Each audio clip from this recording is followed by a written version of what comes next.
नमस्कार। RSCIT गुरुजी YouTube channel पर आपका हार्दिक स्वागत है। RSCIT परीक्षा की तैयारी करने के लिए हम एक बार फिर आपके लिए 35 महत्वपूर्ण प्रश्न उत्तर लेकर आए हैं। प्रश्न नंबर 1, निम्न में से कौन सा आउटपुट उपकरण स्थायी पठनीय प्रारूप यानी हार्ड कॉपी प्रदान करता है? स्पीकर, मॉनिटर, प्रिंटर या फिर प्रोजेक्टर? तो इसमें सही उत्तर है सी, प्रिंटर। प्रिंटर के द्वारा जो हमको आउटपुट मिलता है वो हार्ड कॉपी के रूप में मिलता है, यानी कि ऐसा आउटपुट जिसका भौतिक अस्तित्व होता है। स्पीकर, मॉनिटर, प्रोजेक्टर जो आउटपुट देते हैं वो हमको सॉफ्ट कॉपी आउटपुट प्रदान करते हैं। अगला प्रश्न नंबर 2 है, शॉर्टकट कुंजी Ctrl+S का उपयोग किस लिए होता है? प्रिंट करने के लिए, कॉपी करने के लिए, पेस्ट करने के लिए या फिर सेव करने के लिए? तो इसमें सही उत्तर है डी, सेव करने के लिए।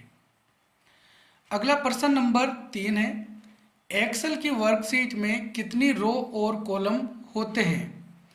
10,48,576 रो, 16,384 कॉलम या फिर सी विकल्प ए और बी दोनों या फिर इनमें से कोई नहीं? तो इसमें सही उत्तर है सी, विकल्प ए और बी दोनों। ध्यान में रखना है, कई बार हमसे केवल रो की संख्या पूछ ली जाती है या कई बार कॉलम की संख्या पूछी जाती है।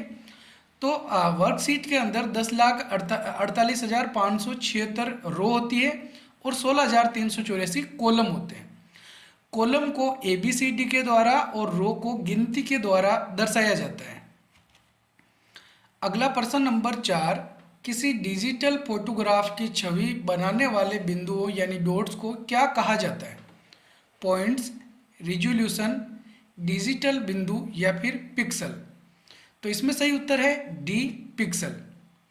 कई सारे छोटे छोटे बिंदुओं से मिलकर कोई भी आकृति बनती है, कोई भी वीडियो या फिर कोई भी पिक्चर जो होती है वो ऐसे बहुत सारे छोटे छोटे बिंदुओं से मिलकर बनती है और इन बिंदुओं को पिक्सल कहा जाता है।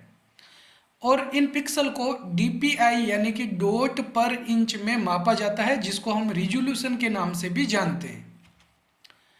प्रश्न नंबर 5 है, निम्न में से दिनांक और समय कहाँ प्रदर्शित होता है? System tray, task bar, status bar या फिर टाइटल बार? तो इसमें सही उत्तर है ए, सिस्टम ट्रे। हालांकि ये टास्क बार पे ही होती है, टास्क बार के राइट साइड में। तो ये जो भाग होता है ये नोटिफिकेशन एरिया कहलाता है और यहाँ पे राइट साइड के अंदर डेट और टाइम होता है। और ये जो बटन दिखाई दे रहा है तीर वाला, इसको सिस्टम ट्रैक कहा जाता है। अगला प्रश्न नंबर 6 है, निम्न में से अस्थायी मेमोरी कौन सी है? रैम, रोम, HDD या फिर DVD? तो इसमें सही उत्तर है ए, रैम। रैम एक अस्थायी मेमोरी होती है जिसके अंदर जब तक कंप्यूटर चालू होता है तब तक ही डेटा सेव करके रख सकते हैं। कंप्यूटर बंद होने के बाद रैम में रखा हुआ डेटा मिट जाता है। रैम, रोम और HDD, DVD की फुल फॉर्म भी आप यहाँ पे देख सकते हैं। Random access memory, read only memory. HDD की full form hard disk drive और DVD की full form digital versatile disk या फिर इसको डिजिटल वीडियो डिस्क के नाम से भी जाना जाता है।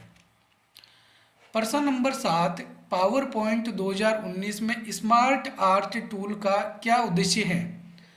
एनिमेटेड शेप्स को इंसर्ट करना, डायनामिक चार्ट्स क्रिएट करना, इमेज पर 3D इफेक्ट ऐड करना या फिर इंफॉर्मेशन को ग्राफिकल रिप्रेजेंटेशन को बनाना? तो इसमें सही उत्तर है डी, इंफॉर्मेशन को ग्राफिकल रिप्रेजेंटेशन को बनाना। अगला प्रश्न नंबर 8 है, निम्न में से कौन सा वेब ब्राउज़र का उदाहरण नहीं है? गूगल क्रोम, मोजिला, सफारी या फिर याहू? तो इसमें सही उत्तर है डी, याहू। याहू एक सर्च इंजन होता है। गूगल, बिंग, याहू, डक गो ये सर्च इंजन होते हैं। इसके अलावा जिस सॉफ्टवेयर के अंदर हम इंटरनेट चलाते हैं उस एप्लीकेशन सॉफ्टवेयर को ब्राउज़र कहा जाता है। जैसे Google Chrome, safari, Mozilla Firefox, Microsoft Edge, opera, internet explorer, अब इंटरनेट एक्सप्लोरर की जगह पर विंडोज़ 10 या 11 में हमको माइक्रोसॉफ्ट एज डिफ़ॉल्ट ब्राउज़र के रूप में मिलता है। प्रश्न नंबर 9 है, निम्न में से पहला कंप्यूटर कौन सा था? इनिएक, यूनिवेक, IBM या फिर माइक्रोसॉफ्ट? तो इसमें सही उत्तर है ए, इनिएक। इनिएक की फुल फॉर्म होती है electronic numerical integrator and computer. तो ये पहला कंप्यूटर था। प्रश्न नंबर 10 है, कंप्यूटर के मुख्य घटक कौन से हैं? हार्डवेयर और सॉफ्टवेयर, प्रिंटर और मॉनिटर, कीबोर्ड और माउस, ऑपरेटिंग सिस्टम और डिवाइस ड्राइवर? तो इसमें सही उत्तर है ए, हार्डवेयर और सॉफ्टवेयर। कंप्यूटर का कोई भी भाग हार्डवेयर या फिर वो सॉफ्टवेयर होता है। कंप्यूटर हार्डवेयर और सॉफ्टवेयर दोनों से मिलकर बनता है। प्रश्न नंबर 11, पावर पॉइंट 2019 में हैंड आउट्स में प्रति पेज पर स्लाइडों की अधिकतम कितनी संख्या शामिल कर सकते हैं? 4 स्लाइड्स, 9 स्लाइड्स, 6 स्लाइड्स या फिर 10 स्लाइड्स?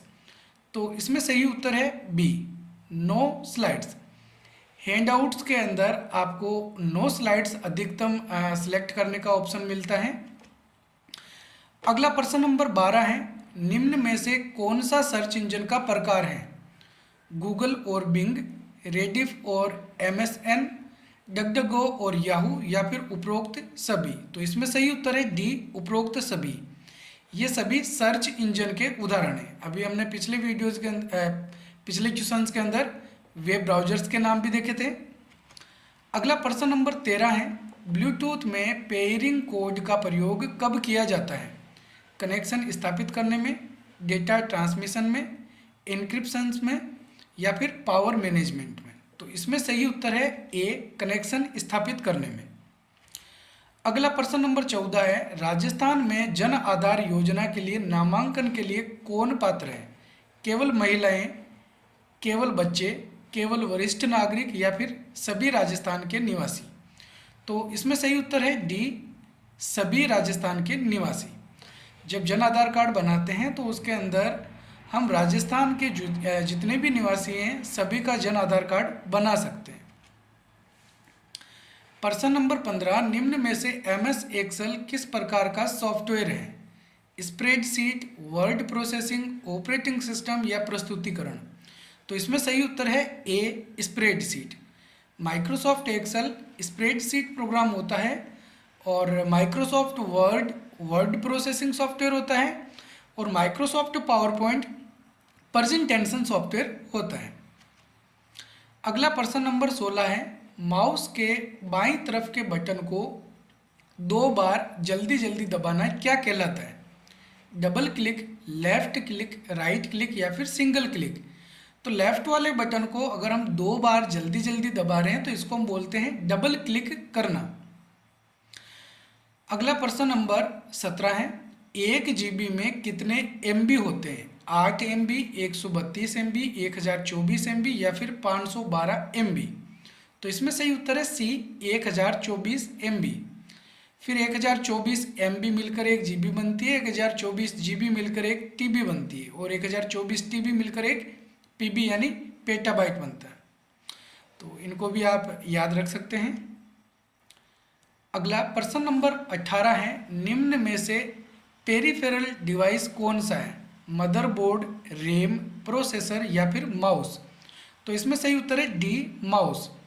ऐसे उपकरण जिनको हम मदरबोर्ड में या कंप्यूटर में अलग से अटैच करते हैं वो सारे उपकरण पेरिफेरल्स डिवाइस कहलाते हैं। अगला प्रश्न नंबर 19 है, रिसाइकल बिन का उपयोग किस लिए होता है? सॉफ्टवेयर चलाने के लिए, इंटरनेट ब्राउजिंग के लिए, डिलीट फाइल्स को देखने के लिए या फिर डेटा को सेव करने के लिए? तो रिसाइकल बिन का आइकन डेस्कटॉप पे बना हुआ होता है और उसके अंदर उन फाइलों को रखा जाता है जिनको हम डिलीट करते हैं कंप्यूटर से। तो कंप्यूटर से डिलीट की हुई फाइलें रिसाइकल बिन में होती है जहाँ से उनको वापस रिस्टोर किया जा सकता है। लेकिन अगर हम उसको रिसाइकल बिन से डिलीट कर देते हैं तब वो हमारे कंप्यूटर से परमानेंटली डिलीट हो जाती है। कुछ इस प्रकार का आइकन हमको रिसाइकल बिन का आइकन जो है वो डेस्कटॉप पे देखने को मिलता है। अगला प्रश्न नंबर 20 है, रिप्लेस करने के लिए शॉर्टकट कुंजी क्या है?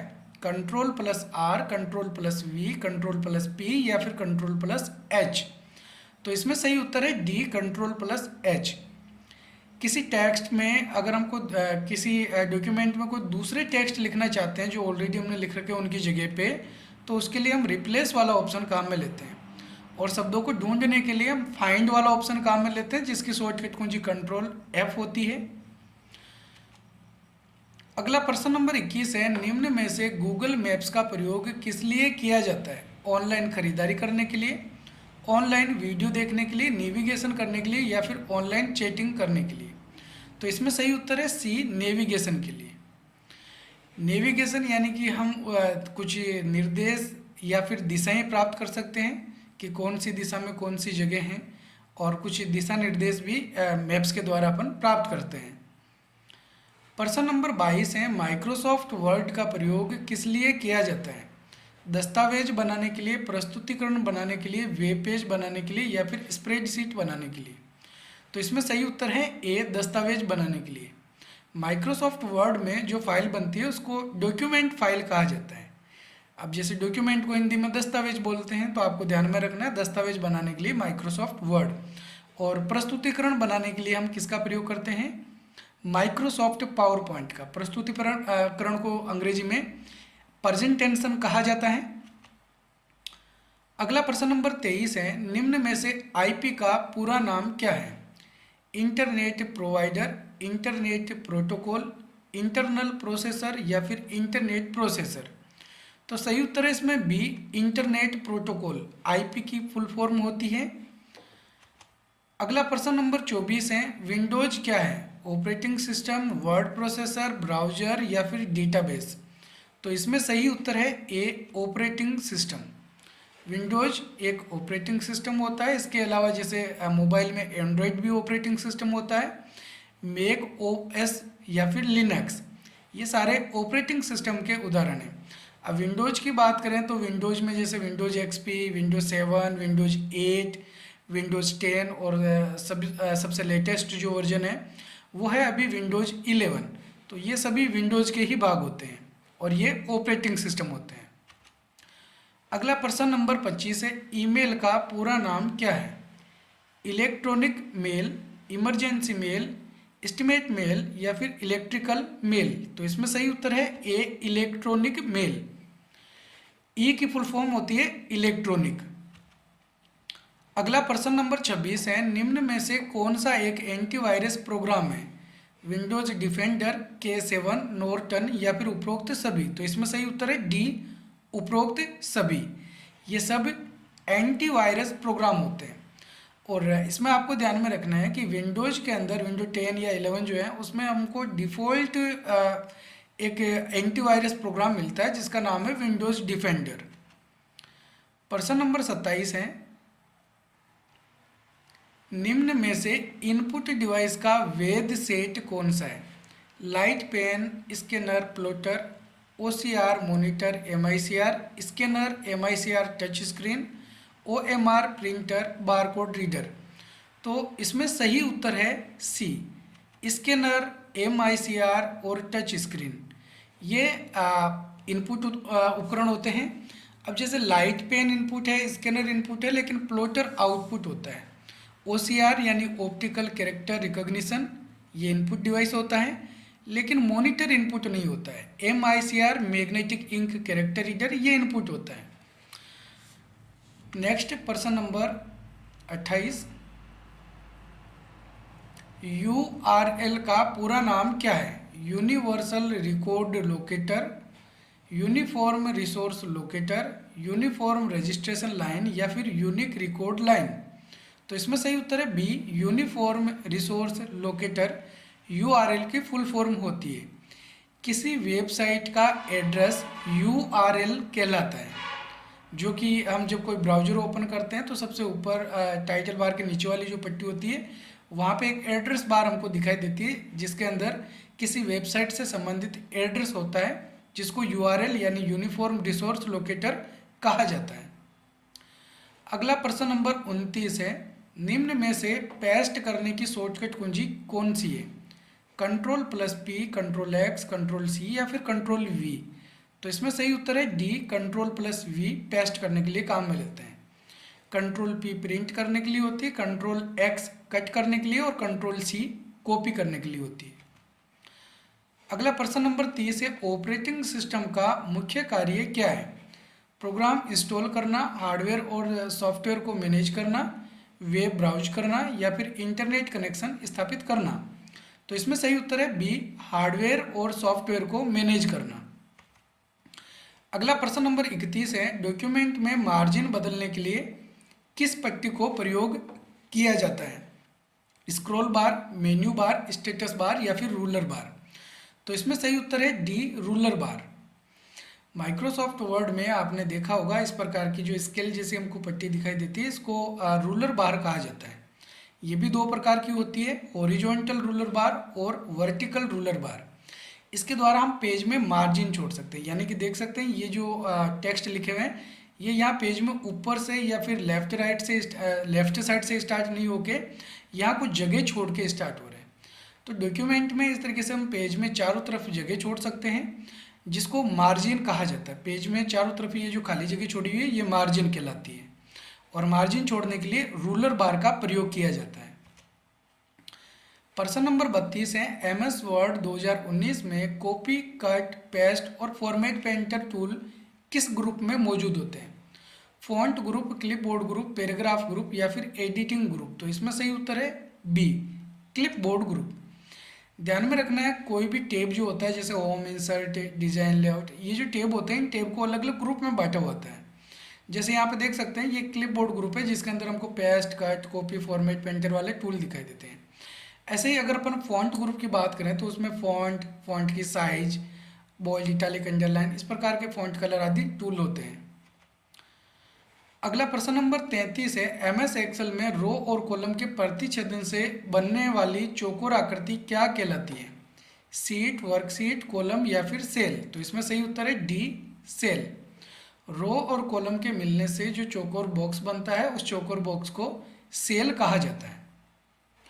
प्रश्न नंबर 34 है, एमएस पेंट के पूरे पेज को एक साथ सेलेक्ट करने की शॉर्टकट कुंजी कौन सी है? Control S, control A, control we या फिर कंट्रोल सी। तो इसमें सही उत्तर है बी, कंट्रोल ए। ये सेलेक्ट ऑल कहलाती है। सेलेक्ट ऑल करने की शॉर्टकट कुंजी कंट्रोल ए होती है। तो पेंटिंग में पूरे पेज को एक साथ में सेलेक्ट करने के लिए भी कंट्रोल ए काम में लेते हैं, और अदर्स प्रोग्राम में भी कंट्रोल ए ही होती है सेलेक्ट ऑल करने के लिए। अगला प्रश्न नंबर 35 है, एमएस पावर पॉइंट 2019 में एनिमेशन टैब खोलने के लिए किस शॉर्टकट का प्रयोग किया जाता है? कंट्रोल प्लस ए, कंट्रोल प्लस शिफ्ट प्लस ए, एल्ट प्लस ए या फिर कंट्रोल एल्ट ए। तो इसमें सही उत्तर है सी, एल्ट प्लस ए। इसके द्वारा एनिमेशन टैब को खोला जा सकता है। हम जब एल्ट बटन दबाते हैं तो देख सकते हैं यहाँ पे एफ, एच यानी होम में जाने के लिए एच, इंसर्ट में जाने के लिए एन, डिजाइन में जाने के लिए जी, ऐसे ही एनिमेशन में आने के लिए ए बटन दबाते हैं। तो जैसे हम एल्ट ए बटन दबाते हैं एनिमेशन टैब जो है वो ओपन हो जाता है। तो ठीक है, ये थे आज के हमारे 35 महत्वपूर्ण प्रश्न उत्तर। उम्मीद है वीडियो आपको पसंद आया होगा। वीडियो पसंद आए तो वीडियो को लाइक और हमारे चैनल को सब्सक्राइब जरूर करें। हम इसी प्रकार के और नए नए वीडियोज आपके लिए लाते रहेंगे। हम मिलेंगे इसी प्रकार एक और नई वीडियो में। तब तक के लिए धन्यवाद। जय हिंद, जय भारत।